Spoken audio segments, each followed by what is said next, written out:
Hello viewers and welcome to my blog for the Japanese Grand Prix. It was due up on Monday, wasn't it? And of course, one thing and another, it's been so busy lately. Obviously I do a lot of this on my own when it comes to the video production, so of course I'm stacked with videos trying to sort them out and catch up with them all at the moment. Of course the Forza demo yesterday, WRC Workers, which we have a lot of additional content there besides other games as well. I'm planning out what we're going to do in the next couple of months. Certainly a busy time ahead. As for the Grand Prix lately, obviously it's been a return to form, isn't it, for Red Bull? I have to say, Sebastian Vettel coming back in there. Looking at the start of the race, a clean start for Sebastian. You saw he shot straight off the line. But of course, Fernando Alonso having that little comings together with Kimi Räikkönen. It's a real shame for him. Obviously, that slight touch, delaminated the tyre, and he was off, and that was a real shame for him. Bit of a bad one. Of course, the first lap nutcase of the day is Grosjean, as Mark Webber put it. I feel quite sorry for Grosjean actually. Roman has come in, he's got some good speed, and he's had a bit of bad luck. I mean, they said 7 crashes this year. Well, actually, they weren't all his fault. One of them was with Maldonado, people might remember, in Australia. Some of them were avoidable, perhaps, but certainly he's also had a little bit of bad luck as well. In fact, if you just watch that Mark Webber incident, Mark Webber does slow down a lot for that corner, and the Sauber spots it. Of course, Romain didn't, and of course, they're coming together for him. Really bad luck. He doesn't need that at the moment. But all this kick him out of Formula One, I do think is a little bit harsh at times. You know, he's had as many crashes as a lot of F1 drivers have. He's had them in a very short space of time. You know, these things happen in motor racing. It's a dangerous business. But I think just kicking a driver out straight away, he's got very limited time to learn, hasn't he? And he hasn't got long now. He's got these next few races. I would say if he has one more issue between now and the end of the season, he's probably going to be in big trouble. Interesting though, the race, as I say, you had obviously Sebastian Vettel doing well, pulling away. It was an easy race for him, wasn't it? Such an easy victory. No one could get near him. Felipe Massa comfortable in second. He just wanted to consolidate that and get the points. And then it's Kobayashi and Jenson Button. The McLaren was somewhat slower in the race than we were expecting it to be, honestly. I was expecting Jenson to be a lot further up than that. Him and Lewis just not on the pace this weekend. Lewis Hamilton obviously leaving the team and then suddenly has a poor qualifying and race result, has to be said. Always a coincidence. And talking of Lewis Hamilton, there was one point I should make out that was on my last blog. On my last blog, I said to you, has he gone to Mercedes for the money, or has he gone there because he feels they can build a better car?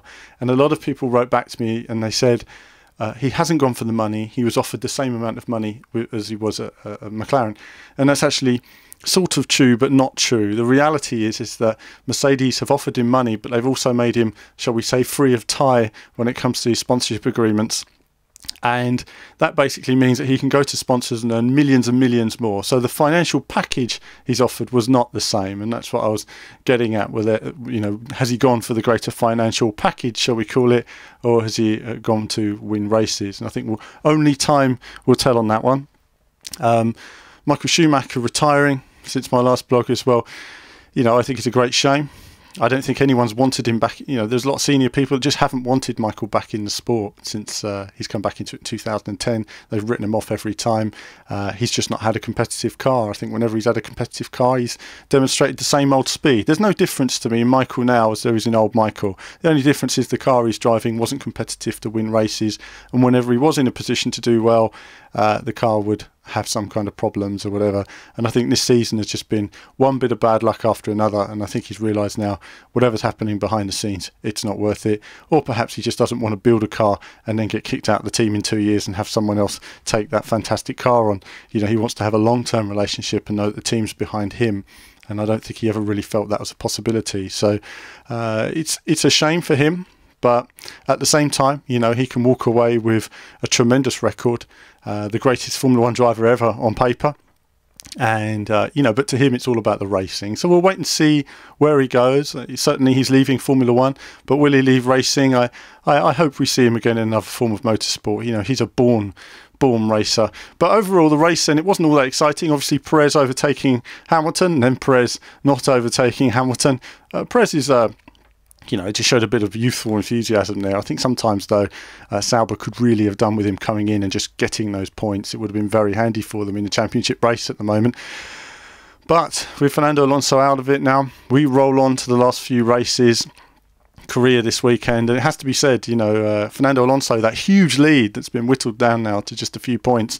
Sebastian Vettel's in the hunt, and the car's looking very strong. The Ferrari is looking weak in comparison. How will it perform in these final few races? We're just going to have to wait and see. The pressure's going to be on. If there's one thing about Fernando, though, he just needs to be relentless, do the best he can with what he's got as a package. Be relentless and let the rest take care of itself. And that's all you can do in a situation like that, rather than looking over your shoulder at the other teams. You just have to focus on maximising your own package. And if that's not good enough at the end of the day, then you won't win the World Championship. So it's all to play for. As for Lewis and Jensen, they're kind of out of it. The one dark horse, though, if he wins the next race, he could be in it, is Kimi Raikkonen, though.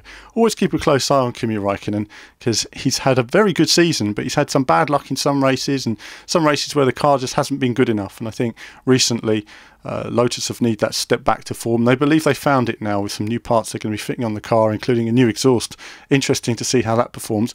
As for Mark Webber, it has to be said, the crash the other day ruined his race and possibly ruined his chances in the championship. You know, you can see Red Bull getting behind Sebastian, as they often have, and whether that's the end for him this year, we'll just have to wait and see on that one. So that's my F1 blog. Lots of people asking about F1 2012 coverage. Obviously, we weren't supplied any coverage through the summer, so I had nothing to talk to you guys about.